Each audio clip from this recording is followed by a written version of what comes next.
for that domain? Yeah, you will. You will, because you're going to test an in value. The only case where you wouldn't test an in value is where there would be no in or out values, which is shown in the previous example, the frequent flyer. And it's in such a case, then the on value would be part of the domain. So don't worry, you're not going to have a situation where you're going to apply this domain analysis and you're going to end up not testing inside of the domain. You will test inside of the domain. You might test more or less numbers inside of one domain than another. That's okay.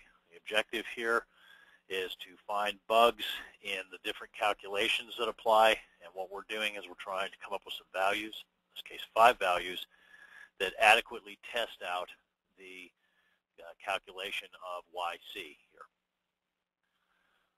Continuing on with the in values, notice for domain 2, 5, the value 5, which was out value for domain 1, is a perfectly good in value for domain 2, and then vice versa with 1, which has a in value for domain 1 is a perfectly good in out value for domain 2.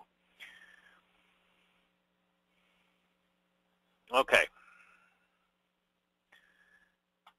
You're all still with me? That's good. I realize this is kind of complex stuff, but notice that that's now given us a very powerful technique for testing situations where we are doing potentially arbitrarily complex calculations, and we want to make sure that the different levels of complexity, as it were, of the calculations have been covered by our test. Now, let me throw one more thing at you in this this concept.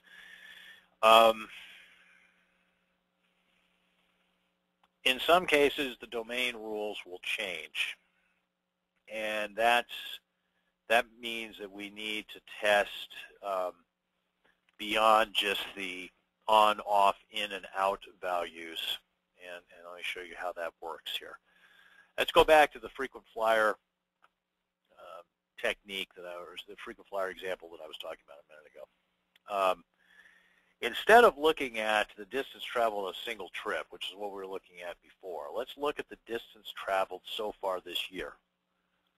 So, as I mentioned in the setup to this example, there are breakpoints at which your status level changes. So we have, up until this point, up until, let's say, 25,000 miles, we have no status, right? And then we get bumped, and now we're in silver, okay?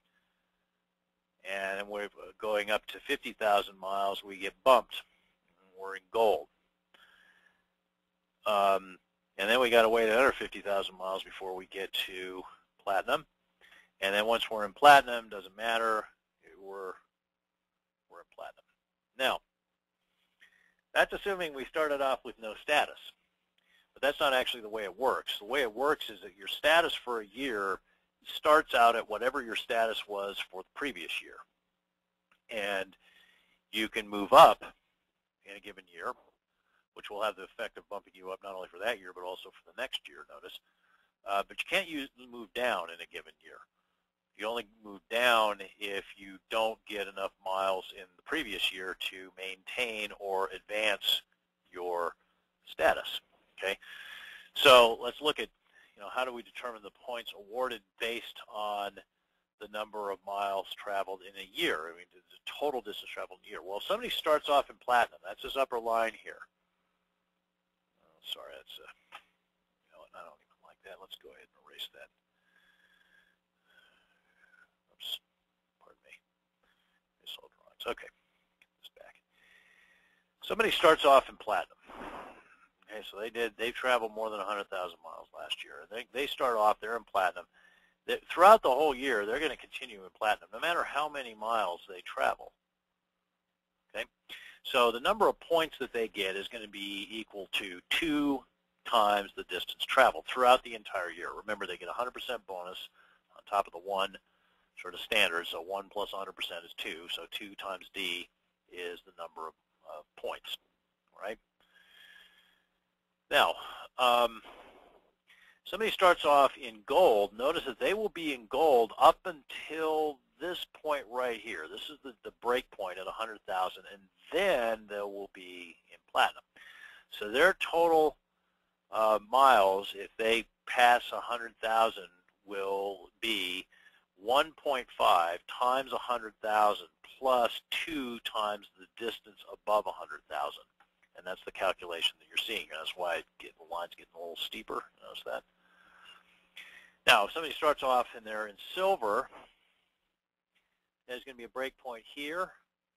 And then if they continue on and get past the 100,000 point and go into platinum, then they'll even continue on beyond that. So their total number of miles will be 1.25 times the number of miles all the way up to 50,000. And then if they travel beyond 50,000, it's going to be 1.25 times 50,000 plus 1.5 times whatever number of miles were traveled between 50,000 and 100,000. And then if they go beyond that, then it's going to be plus 2 times the number of miles traveled beyond 100,000.